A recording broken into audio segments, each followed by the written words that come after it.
Vamos conversar hoje a respeito da previsão da vinda do Messias, a previsão do nascimento do Filho de Deus, lá escrito por Miqueias, profeta Miqueias, que viveu em torno do século VIII a.C., por volta do ano 800 a.C., ele escreveu uma profecia. Deus avisou através do profeta Miqueias a vinda, o nascimento de Cristo que ocorreu iria ocorrer em torno de 800 anos após.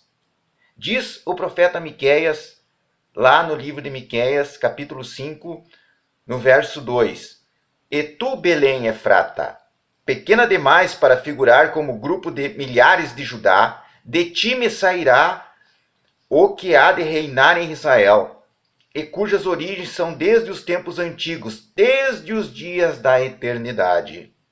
Portanto, o Senhor os entregará até o tempo em que a que está em dores tiver dado à luz. Então o restante de seus irmãos voltará aos filhos de Israel. Ele se manterá firme e apacentará o povo na força do Senhor, na majestade do nome do Senhor, seu Deus. E eles habitarão seguro, porque agora será ele engrandecido até os confins da terra. Então, aqui continua a profecia, no capítulo 5, versos 5 a 15, mas daí sobre outra ótica, sobre outra acepção, né? Porque o profeta Miqueias viveu na época de Acás, de Joatão, dos reis Ezequias, que foram reis de Judá. Então, no século 8, em torno de 800 anos antes de Cristo. Então ele fala aqui também na profecia sobre a invasão assíria que ocorreu lá por volta do ano 700 antes de Cristo. 722 foi a queda de Samaria. Ele fala sobre outros eventos também contemporâneos, mas esse trecho aqui, essa perícope do capítulo 5, do verso 2 até o verso 4, refere-se à vinda de Cristo. Mas como poderemos entender isso? Porque ele está justamente localizando, dando as coordenadas do fato do nascimento, especificamente em relação à cidade de Belém. Ele está citando aqui a cidade de Belém. E é o que exatamente nós vemos lá no livro de Mateus e no Evangelho de Lucas também, Evangelhos sinóticos de Mateus e Lucas. Vamos citar Mateus agora. No capítulo 2 de Mateus, no verso 1, diz assim: Tendo Jesus nascido em Belém da Judéia, em dias do rei Herodes, eis que vieram os magos do Oriente a Jerusalém. Observa que a profecia de 800 anos antes era de que o Messias, o enviado de Deus, aquele que ia reinar, aquele que ia ser engrandecido até os confins da terra, aquele que estava desde os dias da eternidade preparado para vir, reinar, trazer o conhecimento e habitar em meio ao povo. Esse iria nascer em Belém, de acordo com a previsão de Miqueias. Belém Efrata, né? E o nascimento de Cristo se deu em Belém. Então, lá em Belém foi a cidade escolhida por Deus para o nascimento do Messias, previsto lá 800 anos antes por Miqueias. Mas não foi só Miqueias que fala do nascimento de Cristo no Antigo Testamento, não. Vamos citar outra passagem que está lá no livro de Isaías, capítulo 7, verso 14, de Isaías, especificamente. Portanto, o Senhor mesmo vos dará um sinal. Eis que a virgem conceberá e dará à luz um filho, ele chamará Emanuel. Ele comerá manteiga e mel, e quando souber desprezar o mal e escolher o bem. Na verdade, antes que esse menino saiba desprezar o mal e escolher o bem, será desamparada a terra ante cujos dois reis tu tremes de medo. Então Deus está falando aqui na época do reinado de Acás, rei de Judá. Lá no verso 10, e continuou o Senhor a falar com Acás, dizendo. Então, essa profecia de Isaías foi direcionada ao rei Acás, acerca porque eles estavam na iminência da invasão do Império Assírio. Judá estava na iminência da invasão do Império Assírio, como previsto lá no Isaías capítulo 8. Então o que nós podemos ver? Que o Antigo Testamento, o livro de Isaías, aqui falando de um menino, que a virgem conceberá, dá luz a um menino, e esse menino vai desprezar o mal e escolher o bem.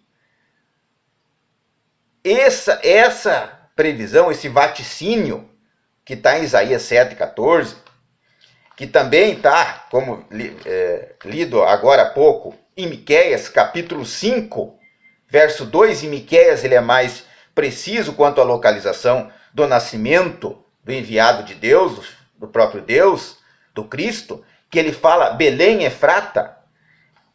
Essa descrição, ela veio a se confirmar depois no Novo Testamento. No livro de Mateus e no livro de Lucas falam do nascimento de Cristo. São evangelhos sinóticos. Trata do mesmo fato sobre a ótica diferente. A ótica do historiador, do Lucas, que não foi um apóstolo de Cristo, que não andou com Cristo, mas ele fez um relato histórico, ele fez uma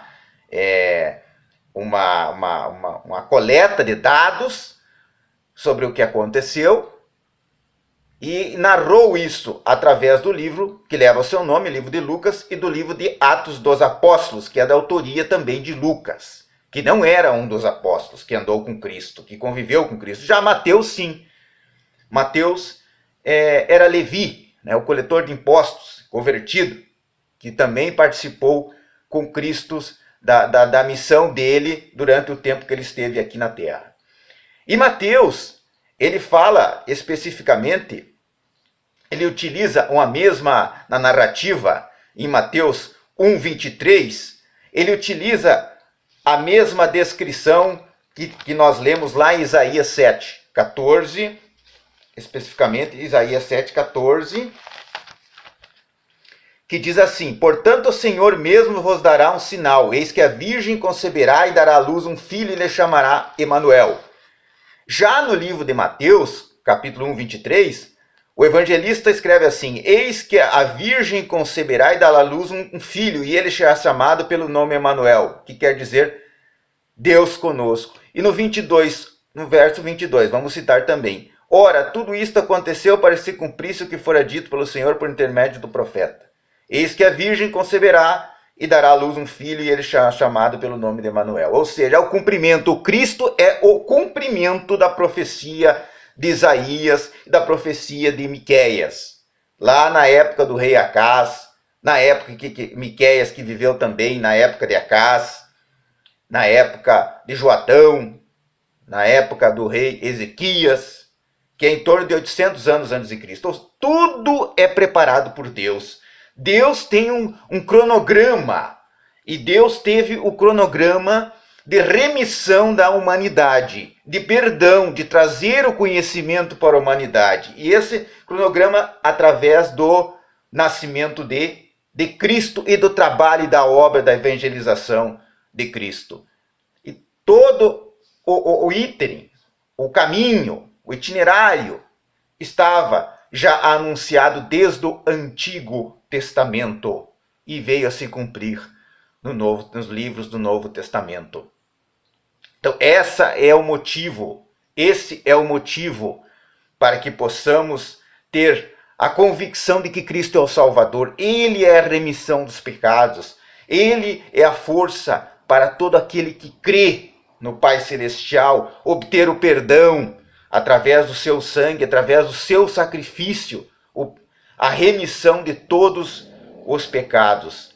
Vamos crer em Jesus Cristo, vamos crer que Ele é o enviado e a partir disso cumprir os seus ensinos, que aponta o quê?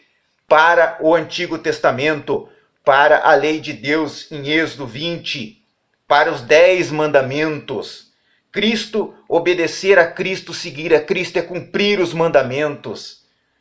É ter uma vida transformada, é renegar o mal. É como o profeta Isaías diz que Cristo ia fazer.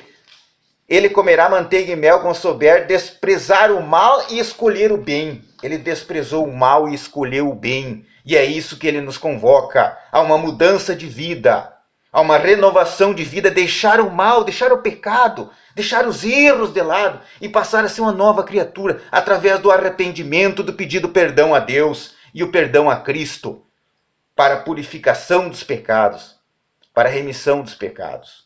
Então vamos orar a Deus, vamos nos arrepender dos pecados, vamos nos tornar uma nova criatura e vamos seguir a Cristo, obedecer o Evangelho de Cristo, obedecer a palavra de Deus e deixar os pecados de lado. Esse é o novo nascimento. Vamos olhar para Cristo. Que Deus abençoe e que nosso dia seja um dia de oração também, possamos chegar mais próximo do Pai Celestial.